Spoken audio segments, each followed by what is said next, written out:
We are talking about Lord of the Rings, Rings of Power. And apparently a few critics have seen it. It is the greatest visual masterpiece we have ever seen in the history of cinema. It is the sequel to Avatar that we needed. It is both Avatar 3, 4, and 5. All rolled plus into Endgame. one. Yes. Plus Endgame. I'm sorry. Okay, what's going on here, bro? Look, here's the deal. I still haven't seen a trailer, a Lord of the Rings, Rings of Power trailer that have remotely stirred my loins in any way.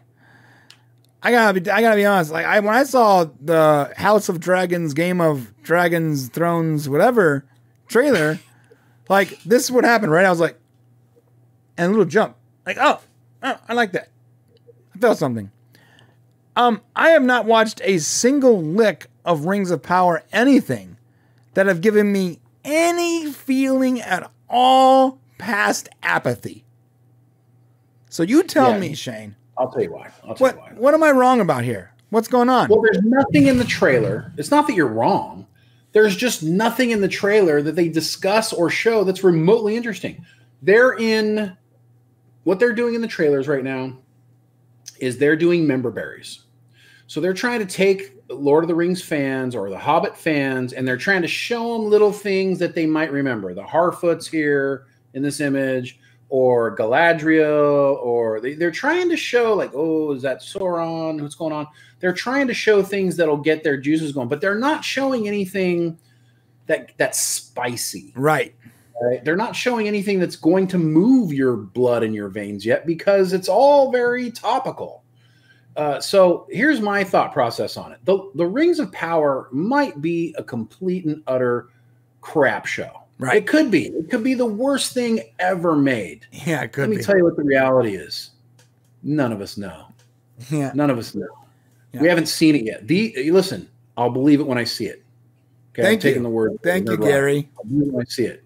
Okay, I know that everybody else is saying it's crap, and there are people who know a lot about Lord of the Rings who say they've seen it, saying that it's going to be garbage, and it's possible because here's the thing: there was a video that came out that drove me a little bit batty, and it was basically that J.R.R. Tolkien would have never wrote this. And I'm like, you're right, J.R.R. Tolkien, he didn't write this. In fact, outside of his two main stories and some background that's the Silmarillion, he didn't write it. Yeah. Okay. He didn't write any more stories. Yeah. You know what? It drives me nuts when I see like a YouTuber with a significant subscriber base and significant views, and they're completely like off the rocker saying things that are outside of the realm of anything important whatsoever, because a lot of people right there got really confused. You know, right? Yes, Tolkien didn't write this. This is not even technically. This is not part of anything that was written before. This is completely brand new stuff. There's ideas. There are topics like the whole Sauron coming to power, things like that. Yes, but like they're taking these, and I don't know. Maybe they're right, but they're saying things like, well, Galadriel, she wouldn't act that way. Well, guys, it's like 1,000 years before the Galadriel we see in the Lord of the Rings. So It's like maybe she's different. Now, if they turn her into like the conqueror of Middle Earth, and yeah, you're right. Okay, that's Galadriel wouldn't be that. But if she's a little more angry or a little more emotional than the one that's much, much older, then change can occur within a person. Yeah. So we need to wait and see what that looks like before we say that it's a complete and utter shit show. And let me take some hits here. I said when we saw the trailers for Strange New Worlds, basing my opinion on what we saw for Spock in Discovery, I remember saying, Spock wouldn't be emotional like that. Doesn't matter. Sexy Spock with his smiling doesn't work for Spock, blah, blah. And you said, hold up. It's a much younger version of Spock, and we haven't seen it yet. You were reasonable. Right. We watched it, and guess what? Best Spock I've seen since Nimoy. So I don't know what do you want? That's a good point. You know, and Kenneth makes a good point here. The trailer is supposed to make you interested in the show. Yes, Ken, 100%. They have failed in the trailers. Yeah. They're showing us window dressing to get us excited, but you're right. It's not working. It's not enough. So, but we don't know. It's like you also said here that he did some history, which they aren't following. That's what we're hearing. But I want to see it with my own eyes before I believe what anybody else is saying out there. Okay. I want to see it with my own eyes. All right. When it happens and it comes out and they're like, oh, J.R.R. Tolkien said, you know, this was going to happen, and then they just totally take it a different direction, then I'll be the first one to drive a stake in the heart of Rings of Power. Well, yeah. But I need that to happen first before I'm going to blow it up. There's one thing, I just think that everybody else should do the same thing. There's one thing. I do believe that the dwarven queen needs to have a beard. 100% she needs to have a beard, bro. Yeah, I mean, they did have beards. They should follow that. I mean, there are going to be things to criticize, 100%. You know, I don't know if you want to go as far as saying they got female orcs. Well, we didn't. I mean, you know, some people are upset because they have female orcs. It's like, well, I mean, who cares? Well, you know, orcs. How are the orcs made? The orcs are made through like dark magic and like coming up out of the ground and stuff like that. So there shouldn't be female orcs then. So the thing is like they're going to have female orcs. So it's like you got to like pick your battles on certain things. Like that's not something, you know, that they're going to do. Now, if they do this thing where they kind of like do this like trans thing with Sauron or this trans thing with Galadriel, what they could do something weird like that, then people are just going to lose their mind and be terribly upset. But what we're hearing right now, and not that we can believe the media, because we don't believe the media, but what is coming out is that things like this, The Lord of the Rings, Rings of Power, instantly captured my imagination with captivating stories and characters in a Middle-earth that's both familiar and new. The story setup is so dense, however, the pacing in episodes 1 and 2 is rather slow. It definitely leaves you wanting more. A warning, burr, burr, burr, okay? This person just gave a glowing review, blue checkmark person, Jermaine Lucier, but he said something that was not good. The pacing in episodes 1 and 2 is rather slow. That's not good. That's, you know, that's like covering poop with chocolate here, right? You do not want a show to start out super slow the first 2 episodes. Yeah, listen, especially fantasy. For the love of God. Like I don't think there's anything worse than fantasy stories that are slow and labored. It's already a hard thing to like, you know, wrap your head around. Making it hard to follow because it's so slow and laborsome is not good for any fantasy, especially fantasy.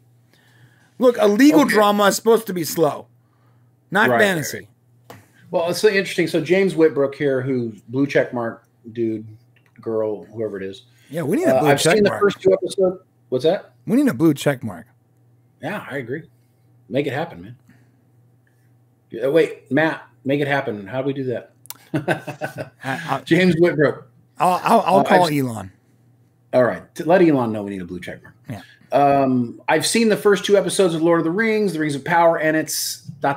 interesting. A lot of setup, a lot of disparate stories, separation, and characters to flip between.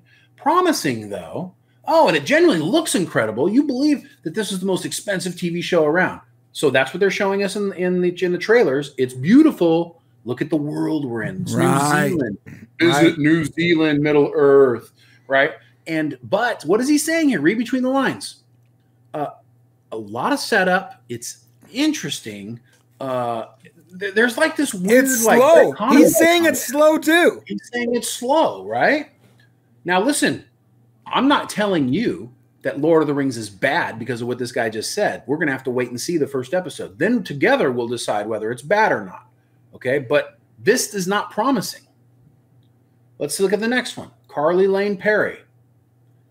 The Rings of Power is definitely a promising return to Middle-earth based on the first episodes, stunning visuals, compelling characters, and a magnetic lead in Morfydd Clark's Galadriel, who refuses to surrender the widely held belief that Sauron is defeated. Can't wait for more. Okay, well, we'll have to see what that means. It didn't really indicate anything bad there, but yeah. By the way, it sounds like this person is also a fan of this actress. And let me tell you, when you're a fan of an actor, you're a lot more forgiving. You're a lot more forgiving because I'm actually not a fan of this actress. Everything I've ever seen her in is slow and boring. And so when I first saw her face on here, I was like, ugh, here we go. So, okay. So Perry Nemiroff, blue check mark. 2 episodes of The Rings of Power in, and so far so good. The production value is pretty remarkable. One breathtaking visual after the next, and the level of detail in the costume and production design is something else. As for the story characters, ... Uh-oh. I mean, I'm not sure if that's supposed to be a good or a bad thing, or I can't say anything. Yeah, right? So far, even these positive reviews are basically saying that the world looks great, but it's slow. Saying watch it on the biggest screen you can. So something else you guys need to know is Rings of Power is going to come out in the theater. I think it's, I don't know, in select theaters. Let's take a look here. Rings of Power theater. Theater screenings. This guy's Twitter handle is Tolkien Professor. I know. And what does he say here? I'll read this one. I have seen the first 2 episodes of #Rings of Power, and I can't say much yet, but I will say this: I really enjoyed them, and I'm very much looking forward to talking about this show for the next 5 years at least. Yeah, I don't know if you're going to get that opportunity, dude. I mean, listen, for a guy whose online identity is Tolkien Professor, I think he really wants it to be great. He wants it to be. I want it to be great. Right, but think about this from a business perspective. If this guy's an influencer that's based almost entirely on Tolkien stuff, it better be great. It's good for him if Tolkien is in the zeitgeist, right? That's true. Yeah, that's true. Gregory Elwood said, "Good news! At Film directs the hell out of the first 2 episodes of The Lord of the Rings. Watch it on the biggest screen you can. The whole series looks like a big win for Prime Video." Yeah. So, did we ever figure out how much money they have to make for this to be a win? Well, they spent $1 billion at least, so they got to at least make $1 billion and one, I guess, to get their money back. Right. And they got 2 seasons, and they got 2 seasons for sure. Yeah. It's really hard to say. Okay, so Amazon Prime is $15 a month.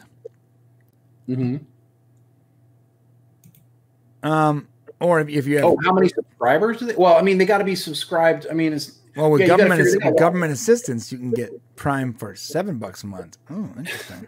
Well, here's the thing: is got to pay for multiple things, and not just that one show. So you're going to need not just enough subscribers to pay. You can't have enough Prime users just to pay for that one show.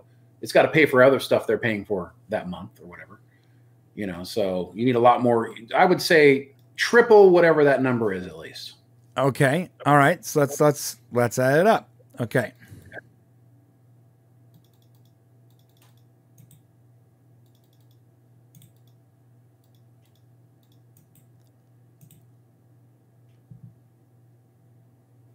So this is a weird number.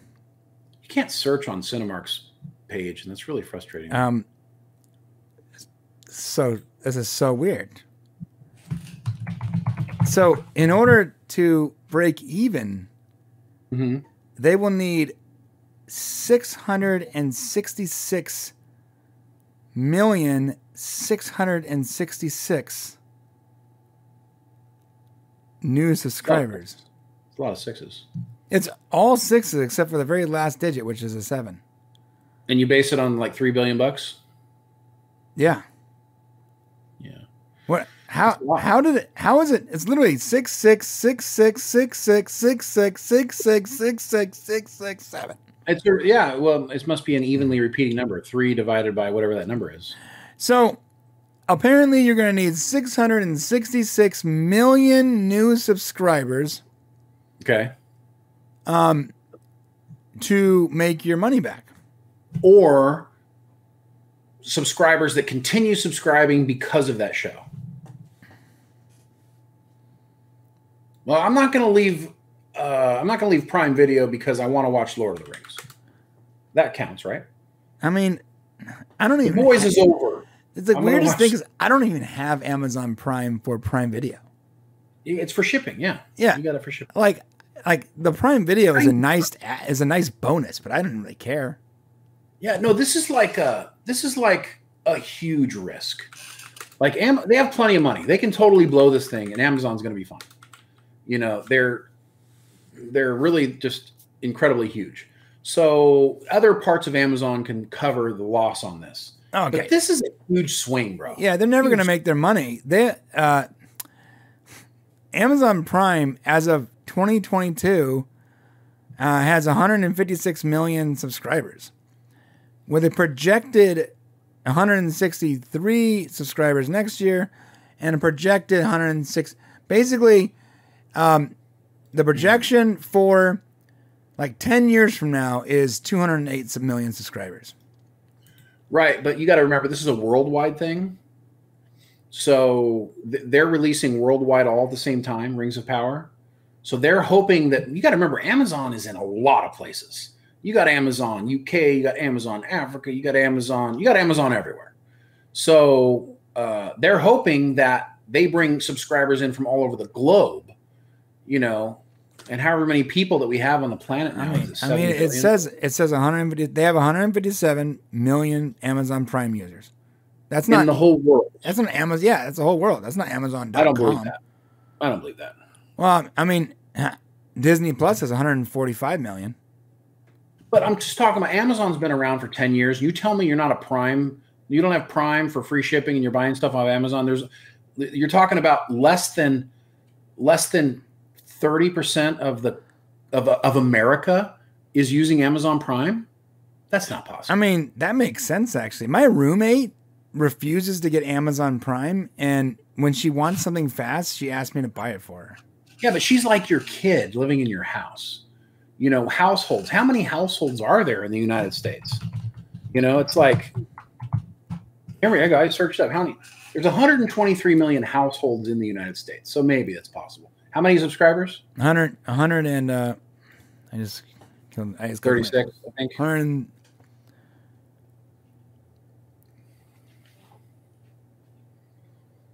Well, if half of all American households are not subscribed to, I'll be shocked. 100, basically 160 million.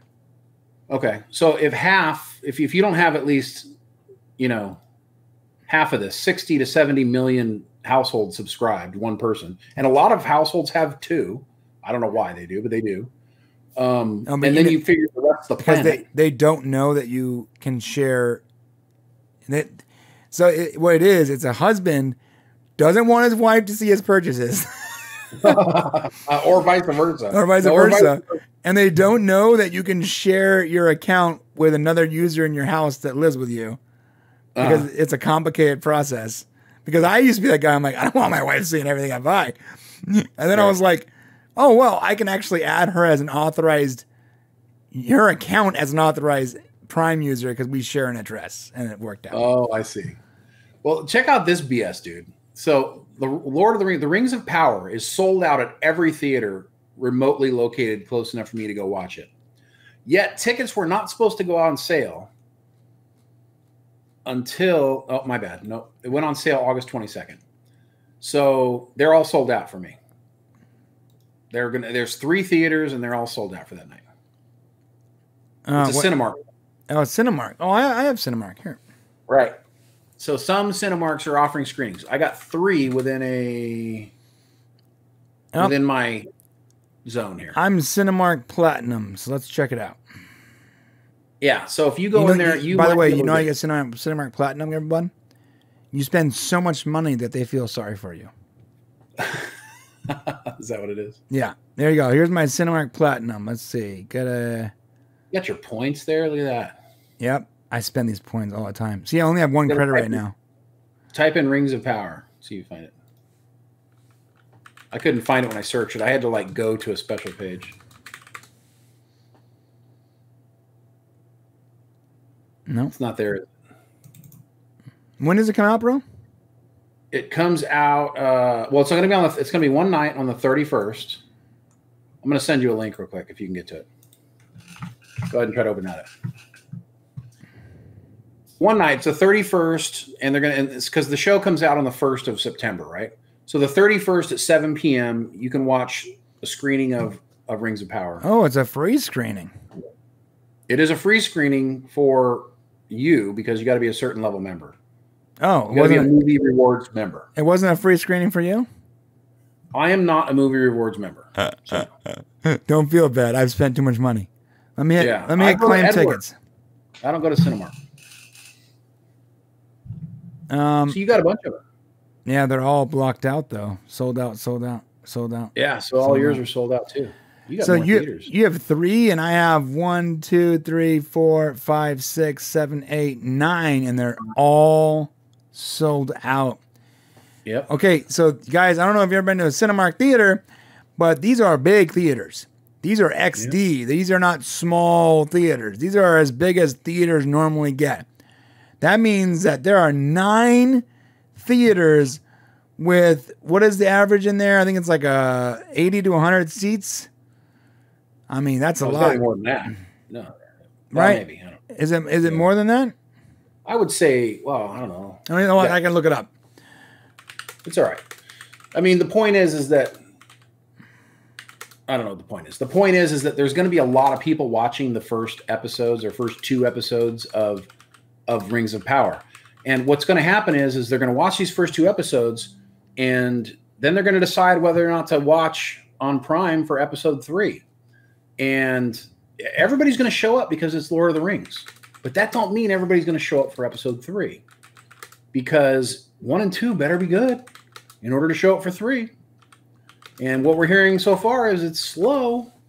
And I don't know. Let me tell you what. House of the Dragon. Oh, there's 168 seats.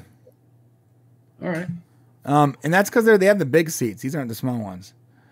That's a lot, actually. Yeah. They're not. They're not gonna. If the first 2 are slow and boring, like they're not coming back. Look. We discussed this many times. There is too much to watch for you to waste your time on bull crap that's not interesting to you. 100% true. There's too much. They've outdone themselves. No more cruddy content. Yeah, in the past when there were like 3 channels, you watched you got whatever dribble they decided to throw your way. That's right. Now there's too much content. Look, I can legitimately have one streaming service, Peacock, and have all the content I would ever need for the rest of my life. You know? That's fair. As an average person, because they have so much stuff. So we are so spoiled. And if the first 2, and you are a super Tolkien fan, if we weren't reviewing it, and the first 2 episodes were boring and slow, would you dedicate your entire... No. I would not. No, you wouldn't. I love Lord of the Rings. I love The Hobbit. I love J.R.R. Tolkien. If the first 2 episodes are not good, I'm not going to watch it. If it's not any good for us, we're not going to keep covering it. Right. You know, so if it's garbage, then we're going to announce it as garbage and wipe our hands with it and we'll be gone. Yeah. We're not going to sit there and just rage review everything every single week.